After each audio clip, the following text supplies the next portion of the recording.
Let's talk about the next match. We've got Terry Funk, another hardcore legend, winning a handicap match for the hardcore title over Norman Smiley and Ralphus in 10 minutes and 3 seconds. I think Silva's got a better shot of Ralphus. There you go. This is what it would look like if we got Cassio Kid inside an AEW ring. Do you think we could make that happen over All Out Weekend? Like a pre-show type, maybe a Ring of Honor deal. Do you think we could get Cassio Kid taking some finishes? I mean, you could hit him with a guitar. You've done that before, right? I would love to, but look, this shot right here, and keep it up, Dave, that Terry Funk, one of the most legendary families. His father was a territory promoter. His brother was a multi-time world heavyweight champion. He is a world heavyweight champion.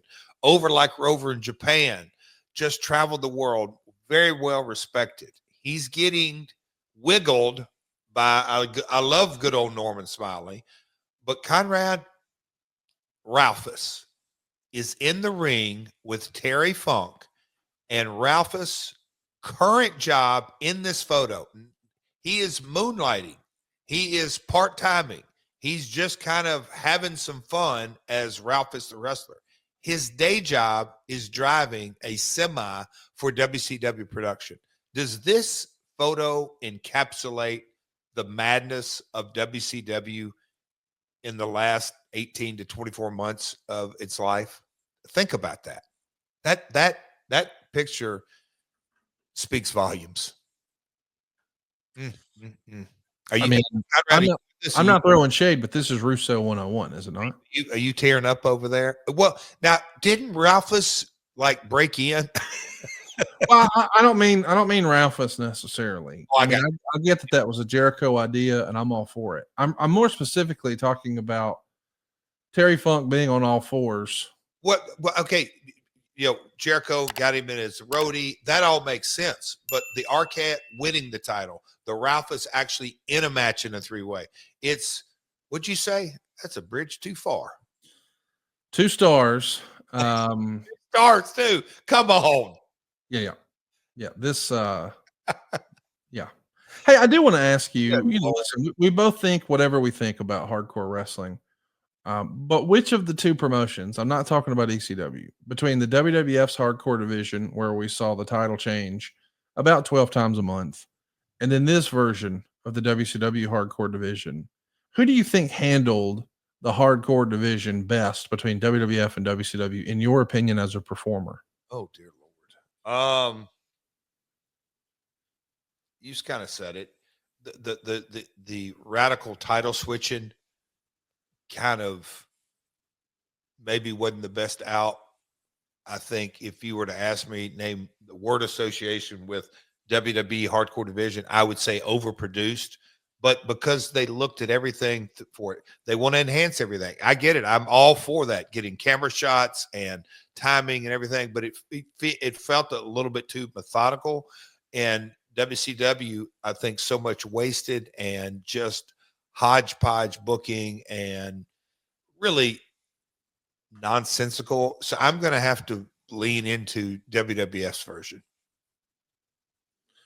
Let's talk about the next match. We've got Sean Stasiak pinning Kurt Hennig in 7 minutes and 54 seconds.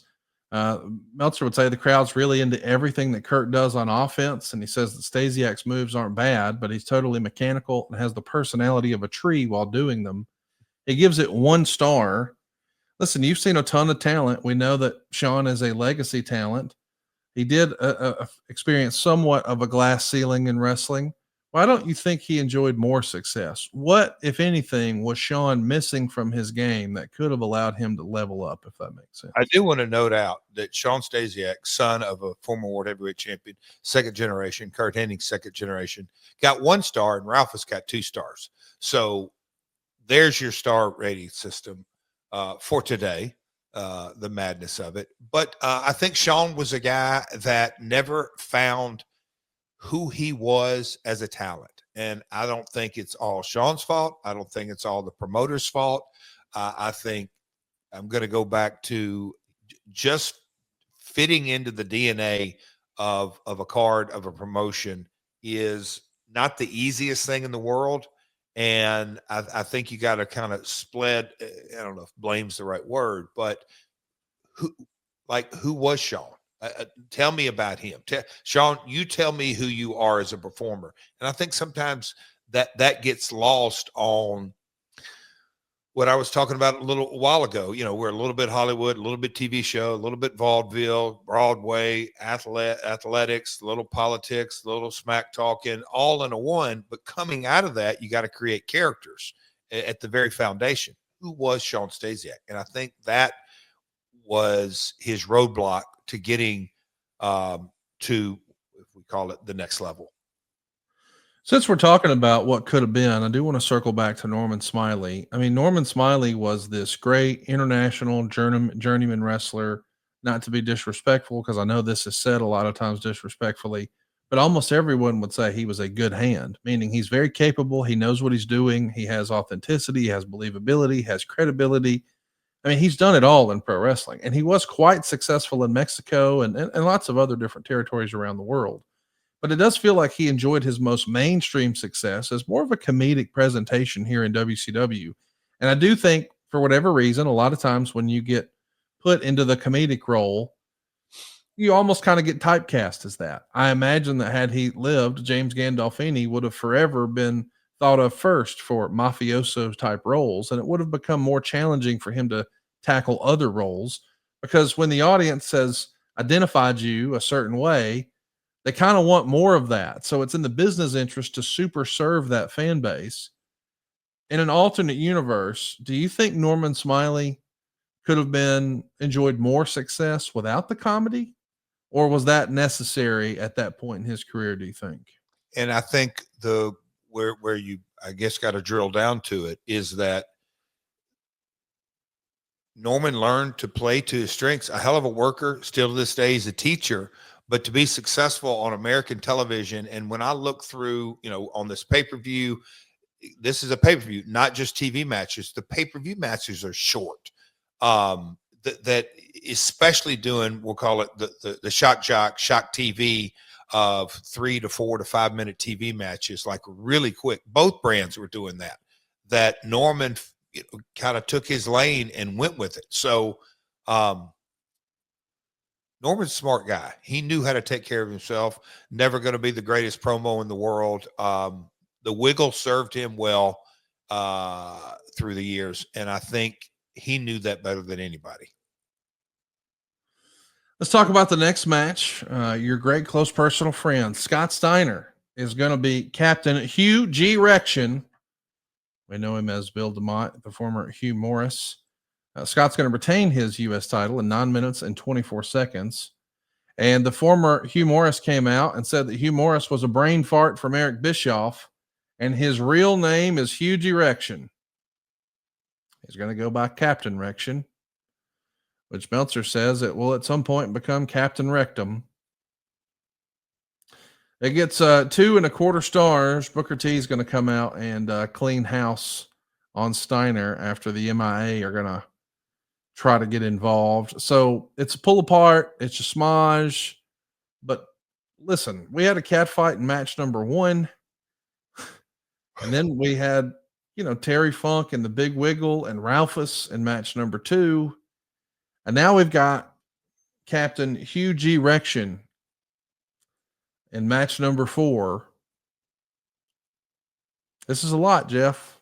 No kidding. I lived it, pal. You were sitting on your couch. I wasn't watching this. I missed this. That's right. You were in Huntsville and all kind of shenanigans. I've heard Cassio. No, not that. In the year 2000, this was a pay-per-view, and I was a bootstrapping entrepreneur even in 2000, and I wasn't wasting $30 on this. You were up to no good in year 2000. Don't tell me no different. I've got a personal hotline to Miss Deborah, and she had a good Mother's Day, and I know in 2000 you were up to no good. What was I doing? I was watching Norman Smiley do the freaking wiggle.